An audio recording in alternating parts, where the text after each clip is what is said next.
Hello friends, myself Ashish Kundu from Group 4, Subgroup 1. Today our topic is The ancient Greek sophists. Sophist is a teacher in ancient Greek in the 5th and 4th BCE. A sophist may be certain Greek lecturer, writer, or a teacher in the 5th and 4th century BCE. Most of them traveled about the Greek speaking world and give instructions in a worldwide range of subjects in return of fees.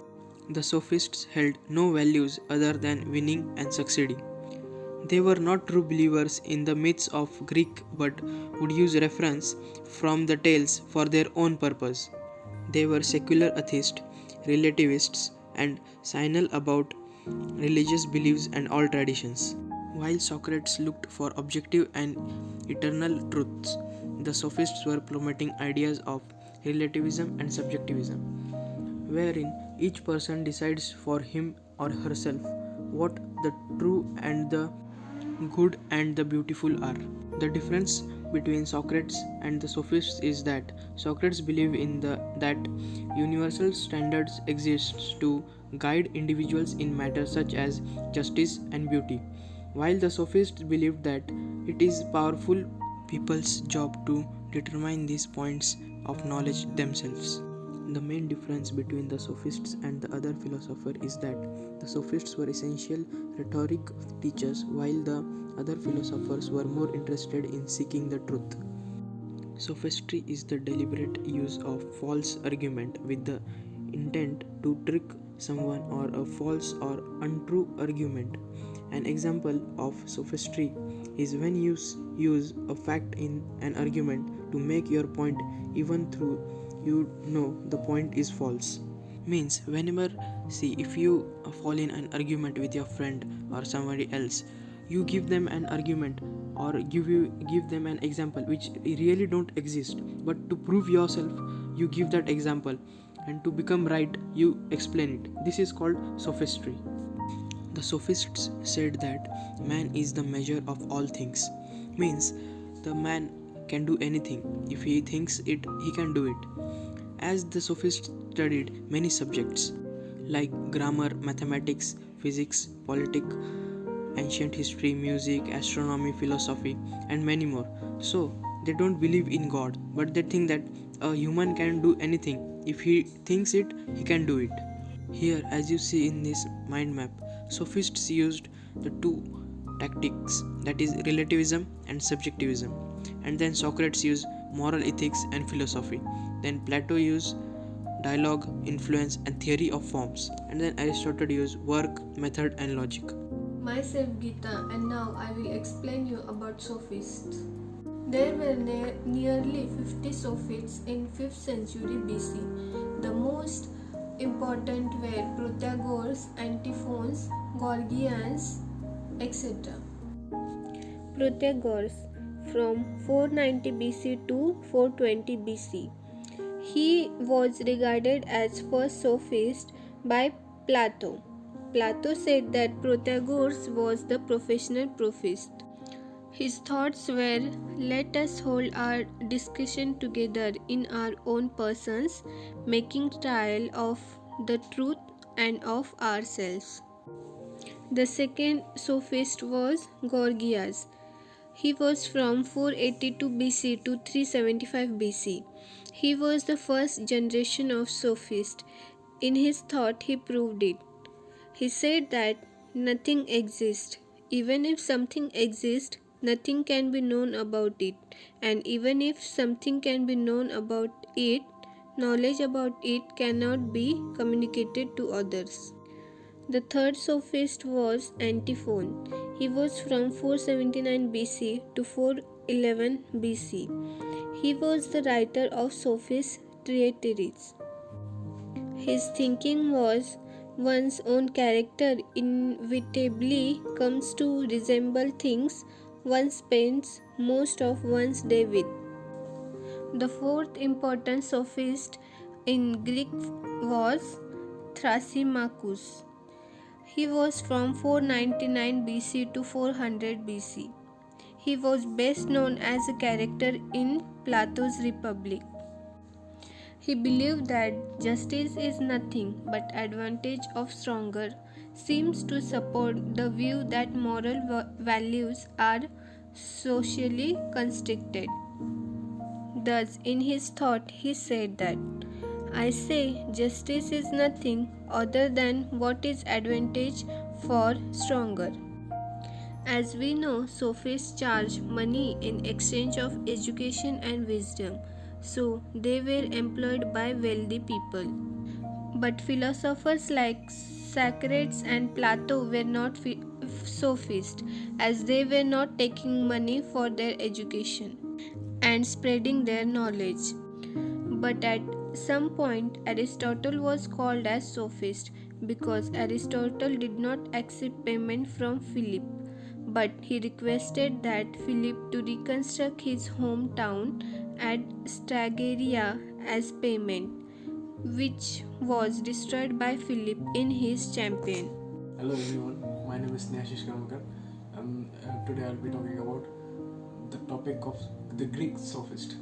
Now, this topic has been well explained by Arthur Holmes of Wheaton College, United Kingdom, in a video, which says about the sophist, who were sophists, what they did to the history of philosophy and its development, what did they do to the society, what did they do to the education system, and how they comprehended everything in the world, and how they dealt with the pre-scientific scientist era of education and learning. It was a time of 4th and 5th century where people were discovering and discussing new things. There was always a wonder to everyone. Every significant phenomenon, from very small to big, was an inquiry and a puzzle to every human being, because that was the phase when people, a couple of thousand of years or maybe a lakh of years, a million of years, where people just turned from early man to man, a transition phase, and there were kings and queens and priests, and most of the phenomena were explained by religious or theological aspect rather than to have a strong scientific view. Now, sophists were a group of people who were not philosophists, because back then, up to that moment, philosophists were not properly established. There was a narrow understanding about philosophy, but sophists were prevalent ones. What was their job during those periods? The sophists were the people who, rather than having a true understanding of a subject, only took the part which is necessary to them, and they also practiced and preached them in order to gain financial benefits out of it. Sophists were deviated to the non-logical means than knowledge and truth to explain cosmological phenomena. They were usually rhetorics at times. Now, the term rhetorics literally means the people who spoke language designed to have a persuasive and impressive effect, but which is often regarded as lacking in sincerity and meaningful content. Rhetorics, as if in the 21st century, it's quite amazing. Yes, they still exist. To our surprise, where they exist, they still follow the social norms up to a limit where they can secure a strong place. Then they begin to reform society or parts of the society according to their own will and benefits. Rhetorics make all sorts of arguments, or sophists rather, make all sorts of arguments which usually are baseless. But the harsh truth is that they possess a lot of followers. These so-called followers are either undereducated or uneducated. The root cause of so many followers, especially in developing countries, is for personal benefits or gain, or rather an assurance for job opportunity. Sophists may be politicians, they may be pseudo-intellectual underqualified students. To be specific, they may have a strong social skill in order to get things done. In the lecture by Arthur Holmes, there are many quotations. For instance, the quotation of Democritus, where he rejected morality. He said morality is grounded and nature of reality is ordered to enjoy same way. Then Abseder McIntyre, he wrote 3 volumes of history and ethics. And there was Socrates who gave the germinal thinking. He claimed, or he was somehow an intellectual person and thinker, and it came to him in his genetics because his mother was an intellectual midwife who practiced intellectual midwifery in those times. Well, the question arises, what was the true belief of sophist? Sophist in ancient Greek, they thought of not much of religious inclination, or neither they were true scientists. They had somewhat a borderline personality, or rather, to put into account, they were not true scientists, they were not true religious priests, but they got into proper use of making the knowledge from both the parts.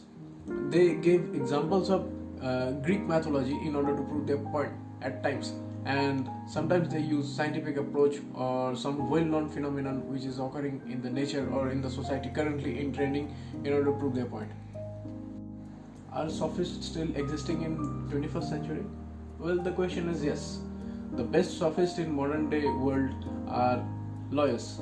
They do the argument, they make truth a lie, they make a lie truth, they are arbitrers for hire, they do things in such a way in the court of justice, and they outshine one another while doing so, and they are the best in their field. Now the question arises, do sophists believe in God, or did the sophists believe in God and its existence? The answer is the man is the measure of itself. It's an argument given by ancient sophists, which says that whatever man does in his lifetime is going to be his outcome, his religion, his profession, and so on. The sophists believed in mathematics, in grammar, in psychology, in various science in those prehistoric times, rather than believing in God and its existence. Well, another question comes, what is the difference between sophistry and philosophy? Well, it's a very easy differentiation. Philosophy by the word itself means a true lover of wisdom, or a lover for wisdom, while sophistry or sophist are the person who undergo an effort to make arguments which are only beneficial to them, and while doing so they charge some fees, and that's all. What were the key ideas or motive of sophist? Well, to quote ancient Greeks, they had three motto in a single sentence: ethos, pathos, and logos, which literally means reading, writing, and giving advertisement in order to propagate the propaganda or make a point into the society. We can either read, we can either write, or follow an advertisement, which will literally make the entire generation in a society to follow and fall into the trap of anything. It might be positive, it might be negative, and so on. So they followed the agenda of ethos, pathos, and logos.